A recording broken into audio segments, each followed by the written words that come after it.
नमस्ते दोस्तों, स्वागत है आपका हमारे चैनल पर। आज का वीडियो एक ऐसे टॉपिक पर है जो शायद आप में से कईयों के दिल को छू जाएगा। ब्रेकअप मोटिवेशन, नई लाइफ शुरू करें। कल्पना कीजिए, आप रात को अकेले लेटे हैं, चारों तरफ अंधेरा और दिमाग में बस वही पुरानी यादें घूम रही है। वो हंसी, वो बातें, वो वादे, सब कुछ टूट चुका है। दिल इतना भारी है कि लगता है जैसे दुनिया खत्म हो गई। लेकिन क्या सच में ऐसा है? क्या ब्रेकअप जीवन का अंत है या ये एक नई शुरुआत का दरवाजा? आज हम इसी पर बात करेंगे, लेकिन सिर्फ बात नहीं, हम आपको वो रास्ता दिखाएंगे जो दर्द से निकलकर खुशी की ओर ले जाता है। अगर आप अभी ब्रेकअप से गुजर रहे हैं या कभी गुजरे हैं, तो ये वीडियो आपके लिए है। लेकिन पहले एक सवाल, क्या आप तैयार हैं अपनी जिंदगी को दोबारा जीने के लिए? ये शुरुआत इसलिए क्योंकि ब्रेकअप सिर्फ एक रिलेशनशिप का अंत नहीं होता, ये एक भावनात्मक तूफान होता है जो आपको अंदर से हिला देता है। मैं जानता हूं, क्योंकि मैंने भी ऐसे पलों को महसूस किया है। वो रातें जब नींद नहीं आती, वो दिन जब कुछ अच्छा नहीं लगता। लेकिन यकीन मानिए, ये दर्द स्थायी नहीं है। मनोविज्ञान कहता है कि ब्रेकअप के बाद हम ग्रिफ के स्टेजेस से गुजरते हैं: डेनियल, एंगर, बार्गेनिंग, डिप्रेशन और फिर एक्सेप्टेंस। लेकिन क्या आप जानते हैं कि ये स्टेजेस सिर्फ ब्रेकअप में नहीं, बल्कि जीवन की अन्य हारों में भी आते हैं, जैसे जॉब लॉस, एग्जाम में फेलियर या किसी करीबी की मौत। आज हम ब्रेकअप को फोकस करते हुए इन सभी को कवर करेंगे, क्योंकि मोटिवेशन एक ही है, गिरकर उठना। तो अगर आपका दिल टूटा है, तो इसे जोड़ने का समय आ गया है। चलिए, सबसे पहले बात करते हैं उस दर्द की जो ब्रेकअप के साथ आता है। कल्पना कीजिए, आपका पार्टनर, जिसके साथ आपने सपने बुने थे, अचानक कह देता है, ये काम नहीं कर रहा। वो पल जब दुनिया रुक जाती है, आपका दिल तेज धड़कता है, आंसू रुकते नहीं और सवालों का सैलाब आ जाता है। क्या मैं काफी नहीं था? ये भावनाएं नॉर्मल हैं दोस्तों। मनोविज्ञान में इसे अटैचमेंट थ्योरी कहते हैं। हम इंसान अटैचमेंट बनाते हैं और जब वो टूटता है तो ब्रेन में डोपामाइन और सेरोटोनिन का लेवल गिर जाता है, जो डिप्रेशन जैसा फील कराता है। लेकिन ये दर्द क्यों इतना गहरा होता है? क्योंकि ब्रेकअप सिर्फ एक व्यक्ति का जाना नहीं, बल्कि आपकी आइडेंटिटी का एक हिस्सा खोना होता है। आप सोचते हैं, अब मैं कौन हूं? इसी तरह जॉब लॉस में आप अपनी प्रोफेशनल आइडेंटिटी खोते हैं। एक स्टडी से पता चला है कि ब्रेकअप का दर्द फिजिकल पेन जैसा ही होता है। ब्रेन के वही पार्ट्स एक्टिवेट होते हैं।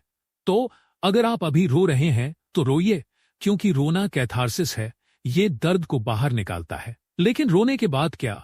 यही तो मोटिवेशन का पहला स्टेप है, एक्सेप्टेंस। अब एक्सेप्टेंस की बात करें तो ये आसान नहीं लगता।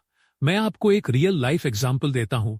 मेरी एक दोस्त थी, नाम बदलकर कहते हैं रिया। रिया का 5 साल का रिलेशनशिप ब्रेकअप हुआ क्योंकि उसका पार्टनर चीट कर रहा था।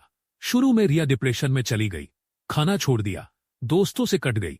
लेकिन एक दिन उसने खुद से कहा, ये दर्द मेरा है, लेकिन ये मुझे डिफाइन नहीं करेगा। उसने जर्नलिंग शुरू की, हर दिन लिखती कि क्या अच्छा हुआ, क्या सीखा।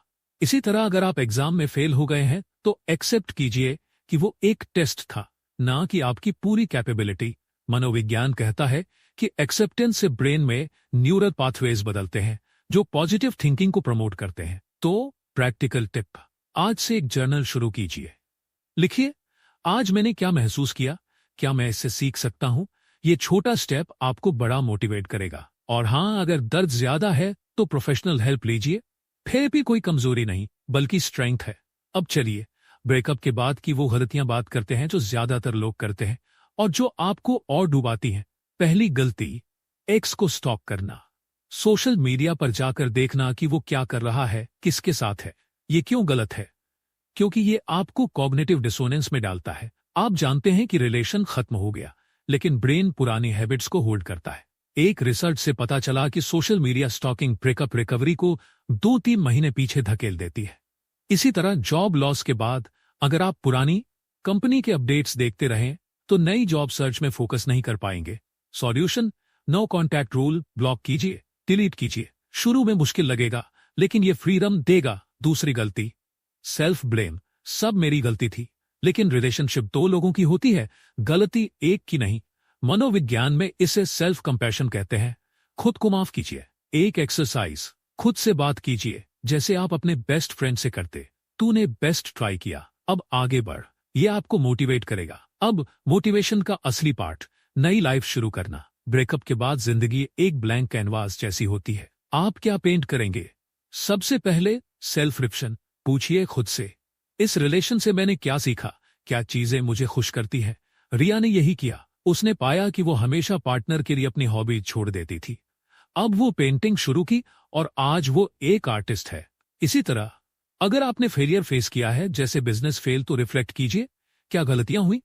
मनोविज्ञान की ग्रोथ माइंडसेट थ्योरी कहती है कि फेलियर लर्निंग है, न कि एंड। प्रैक्टिकल टिप, एक विजन बोर्ड बनाइए, कटआउट्स लगाइए, नई जॉब, ट्रैवल, फिटनेस रोज देखिए, ये आपको मोटिवेट करेगा। अब बात करते हैं फिजिकल हेल्थ की, क्योंकि ब्रेकअप ब्रेन के साथ बॉडी को भी प्रभावित करता है। स्ट्रेस हार्मोन कोर्टिसोल बढ़ता है, जो वेट गेन या लॉस कराता है। तो एक्सरसाइज शुरू कीजिए, जिम ज्वाइन कीजिए या घर पर योगा। एक स्टडी दिखाती है कि 30 minute daily exercise endorphins release करती है, जो हैप्पी हार्मोन है। कल्पना कीजिए आप रनिंग कर रहे हैं, हवा चेहरे पर लग रही है और दिमाग क्लियर हो रहा है। इसी तरह डाइट इंप्रूव कीजिए, हेल्दी फूड खाइए, पानी ज्यादा पिए। अगर आपने किसी लॉस को फेस किया है, जैसे फैमिली मेंबर की मौत, तो फिजिकल एक्टिविटी ग्रिफ को कम करती है। एक इमोशनल स्टोरी, एक लड़का था ब्रेकअप के बाद डिप्रेशन में। उसने जिम शुरू किया और 6 महीने में न सिर्फ बॉडी ट्रांसफॉर्म की, बल्कि कॉन्फिडेंस भी। आज वो मोटिवेशनल स्पीकर है।